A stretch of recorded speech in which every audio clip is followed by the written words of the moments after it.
அஸ்ஸலாமுஅலைக்கும். Welcome to Shala's recipes. இன்றைக்கி நம்ம என்ன ரெசிபி பார்க்க போகிறோம்னா சாக்லேட் பஸ்பூசா தாங்க பண்ண போகிறோம். ஓவன் இல்லாமல் கடாயில். வாங்க எப்படி செய்யலான்னு பார்க்கலாம். இப்போ ஒரு பவுலில் 1/4 கப் தயிர், 1/4 cup brown sugar, 1 teaspoon vanilla essence, 2 tablespoon oil, ஒரு விஸ்க் வச்சு நல்லா மிக்ஸ் பண்ணிக்கோங்க. எல்லாம் சேர்த்து நல்லா மிக்ஸ் பண்ணிக்கோங்க. க்ரீமி ஆகிற வரை மிக்ஸ் பண்ணிக்கிறணும்.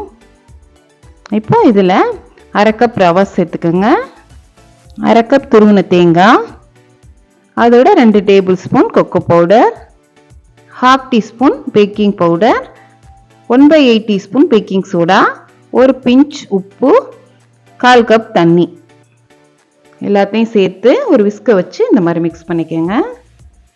இப்போ விஸ்கை எடுத்துட்டு நம்ம ஒரு ஸ்பேச்சுலா வச்சு மிக்ஸ் பண்ணிக்கலாம். பேட்டர் நமக்கு தயாராகிடுச்சு. நான் இப்போ ஒரு கிளாஸ் ட்ரே எடுத்துருக்கேன். அதில் கொஞ்சமாக ஆயில் ஸ்ப்ரே பண்ணி அப்ளை பண்ணிக்கோங்க. ஆயில் மட்டும் போதும். நம்ம ஏன்னா பஸ்பூசாவில் சுகர் சிரப்பு சேர்க்குறனால அது ஆறினவுன்னு கம்ப்ளீட்டாக நீட்டாக வந்துடும். செஞ்சு வச்ச பேட்டரை அதில் சேர்த்துடலாம்.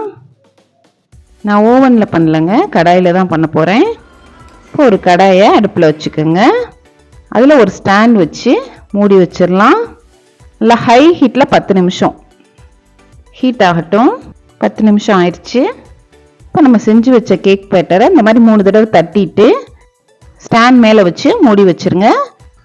இந்த கேக் உட்காரதுக்கு 25லேருந்து 30 நிமிஷம் ஆகும். இதுக்கிடையில் இதுக்கு மேலே கேக்கு மேலே சேர்க்கறதுக்கு நம்ம சுகர் சிரப் தயார் பண்ணிடலாம். 1/4 கப் சுகர், 1/4 கப் தண்ணி சேர்த்து இந்த சுகர் கரையிற வரை நம்ம அப்படி மிக்ஸ் பண்ணிக்கிட்டே இருக்கணும்.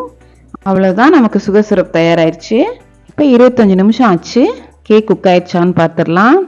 டூத் பிக்கை வச்சு இந்த மாதிரி குத்தி பாருங்கள். க்ளீனாக வந்துருச்சுன்னா குக் ஆயிடுச்சுன்னு அர்த்தம். இதை எடுத்து சூடாக இருக்கையிலேயே நம்ம சுகர் சிரப்பை இதில் சேர்த்துடலாம். சுகர் சிரப் நல்லா கேக்கில் அப்சர்வ் ஆகி நல்லா ஜூஸியாக இருக்குங்க சாப்பிட்றதுக்கு. நீங்கள் ஓவனில் இதை குக் பண்ணணும்னு நினச்சிங்கன்னா 175 டிகிரி செல்சியஸில் 20 நிமிஷம் ஆகும் பேக் ஆகிறதுக்கு. இப்போ கட் பண்ணிடலாம். நம்ம கட் பண்ணிலே உங்களுக்கு தெரியும் அவ்வளோ ஸ்மூத்தாக இருக்குது.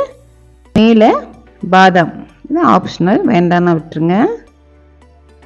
அவ்வளோதேங்க. இப்போ நம்ம ஆற விட்டுறலாம். ஒரு டவலை வச்சு மூடி விட்டுட்டு கம்ப்ளீட்டாக ஆற விட்டுருங்க. நீங்கள் எந்த அளவுக்கு கம்ப்ளீட்டாக ஆற விடுறீங்களோ அப்போ தான் நமக்கு கட் பண்ணையில் ஈஸியாக வரும். கேக் சாப்பிடையில நல்லா ஜூஸியாக நல்லாயிருக்கும். நம்ம இப்போ ஸ்பேச்சுலா வச்சு எடுத்துடலாம். அவ்வளோதேங்க, நம்மளுடைய சாக்லேட் பஸ்பூசா சூப்பராக தயாராகிடுச்சு. நீங்களும் ட்ரை பண்ணி பாருங்கள். சுகர் சிரப் சேர்த்துருங்கனால நல்லா ஜூஸியாக சாக்லேட்டியாக நல்லாயிருக்கும். இந்த ரெசிபி பிடிச்சிருந்துச்சுன்னா லைக் பண்ணுங்கள், ஷேர் பண்ணுங்கள், சப்ஸ்கிரைப் பண்ணுங்கள். இன்ஷால்லா நெக்ஸ்ட் வீடியோவில் பார்ப்போம்.